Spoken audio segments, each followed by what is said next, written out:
perkenalkan nama saya Afifa Dompo, NIM 2102 1106 0001. Jadi video kali ini saya akan mempresentasikan tugas akhir dari mata kuliah pemrograman jaringan dengan judul aplikasi client server. Jadi langsung saja, pertama-tama di sini kita akan membuat project terlebih dahulu dengan cara mengklik file, kemudian pilih new project, lalu kita buat project dengan nama server aplikasi. Nah, setelah itu kita akan masukkan kodenya terlebih dahulu, yaitu seperti ini. Kodenya terlebih dahulu seperti itu dengan penjelasan kode, yaitu server class, public class server aplikasi. Ini digunakan untuk membuka server socket pada port tertentu. Nah, untuk setiap koneksi masuk, server membuat server thread baru untuk menangani komunikasi. Kemudian di sini ada server thread. Jadi server thread digunakan untuk membaca pesan dari klien dan mengirimkan kembali pesan dengan prefix server. Selanjutnya, setelah kita membuat project server aplikasi, kita lanjut ke klien aplikasi. Nah, di sini sama seperti server aplikasi, kita membuat projectnya dengan cara mengklik file, kemudian new project, lalu kita membuat project dengan menggunakan nama klien aplikasi. Nah, untuk penjelasan kodenya, di sini ada client class, digunakan untuk menghubungkan ke server pada localhost dan port 12345. Jadi, klien mengirimkan pesan yang diinput oleh pengguna ke server. Klien membaca dan menampilkan respon dari server. Nah, untuk penjelasan kodenya lebih lanjut, di sini untuk membuka kode baik di klien aplikasi maupun di server aplikasi, pada awalan kode terdapat perintah import java.io dan import java.net. Jadi kedua perintah ini digunakan untuk mendukung operasi input-output dan jaringan. Nah, kemudian kita langsung masuk saja ke, jadi pertama-tama kita akan run terlebih dahulu. Kita akan lihat apakah file ini akan berhasil mengeluarkan output atau tidak. Tapi sebelum itu kita lihat terlebih dahulu bahwa di kode tidak ada error baik pada server aplikasi maupun pada klien aplikasi.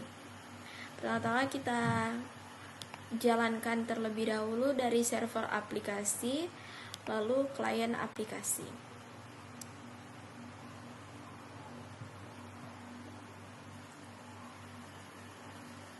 Nah, setelah selesai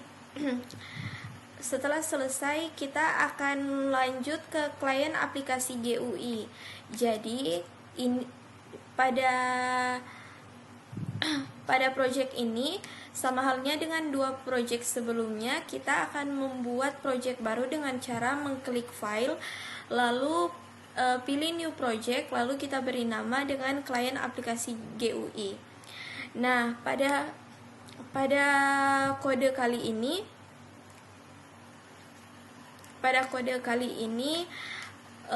langsung saja kita run. Terpantau tidak memiliki error sama sekali. Jadi kita langsung run saja, run file.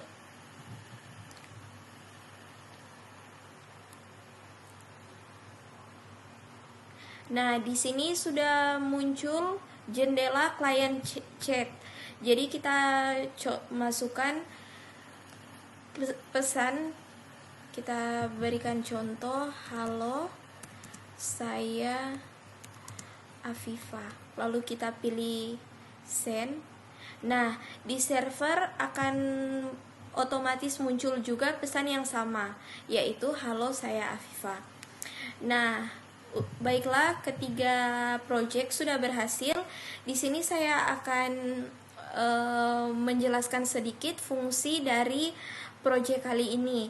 Jadi, fungsi dari aplikasi client server ini adalah untuk memungkinkan komunikasi sederhana antara klien dan server melalui jaringan.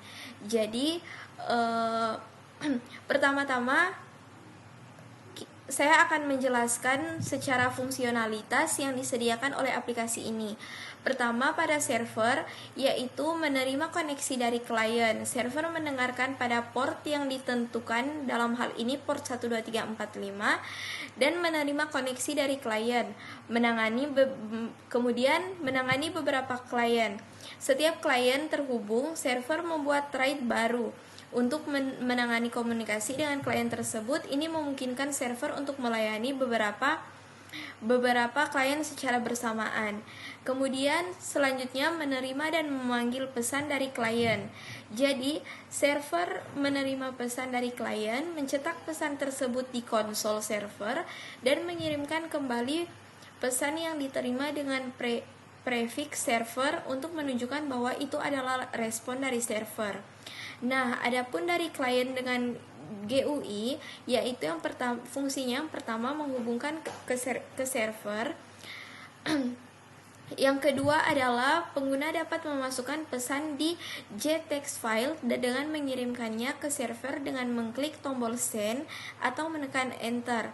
Kemudian menerima dan menampilkan pesan dari server. Lalu yang terakhir adalah antarmuka pengguna grafis atau GUI.